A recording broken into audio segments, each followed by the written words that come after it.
ครับสวัสดี FC ครับก็เหมือนเดิมครับวันนี้เซนเต็กพาเจ้าจิ๊บเล็กเลาะหาเฉลยตามป่าครับก็ได้เฉลยอยู่2 ตัวครับเสียงดีๆนะครับไปติดตามชมกันเลยครับ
เรียบร้อยครับพี่น้องก็จะลงมาครับ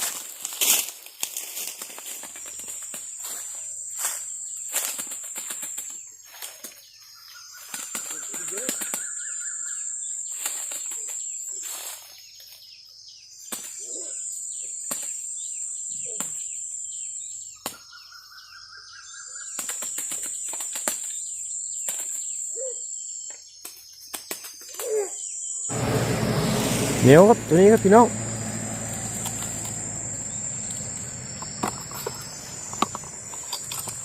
นี่ครับ จิ๊บเล็กจัดให้อีกแล้วครับพี่น้อง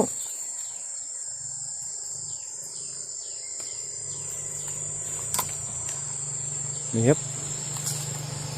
เป็นนกสายป่าแท้ครับตัวนี้ครับนี่ครับเป็นสายป่านะครับ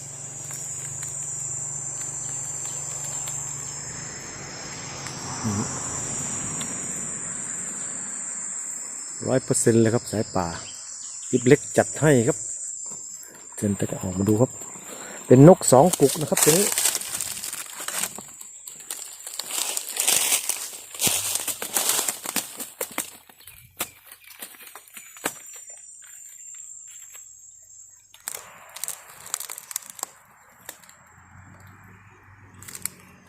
สนับปีกไม่ต้องพูดถึงครับ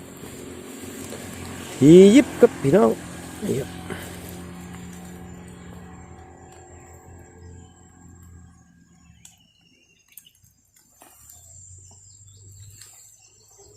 เป็นนกอกแดงครับ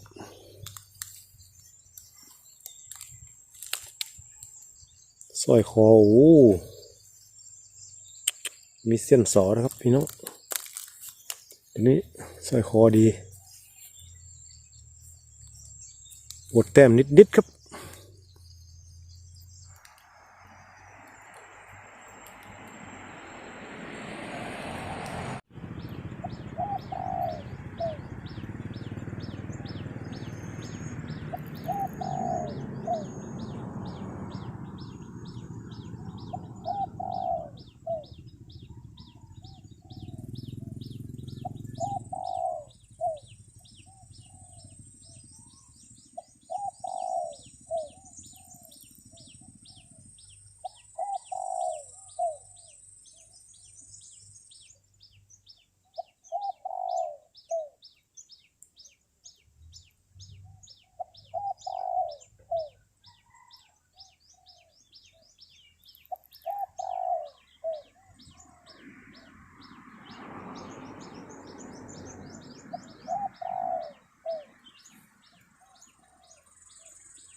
ไม่รู้เป็นเสียงไหนนะครับเดี๋ยวสันแตกจะเอาลงมาดูครับแป๊บนึง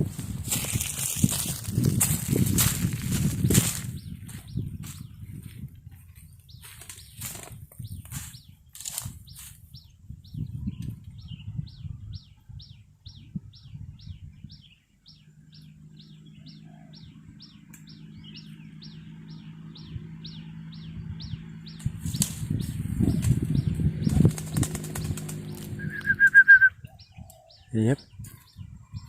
ดิ้นจัดเลยตัวนี้คามดีมากครับ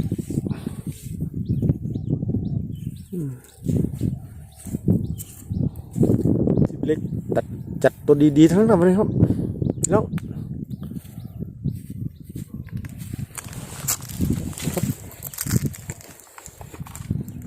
ดิ้นจัดแล้วครับตัวนี้นี่ครับ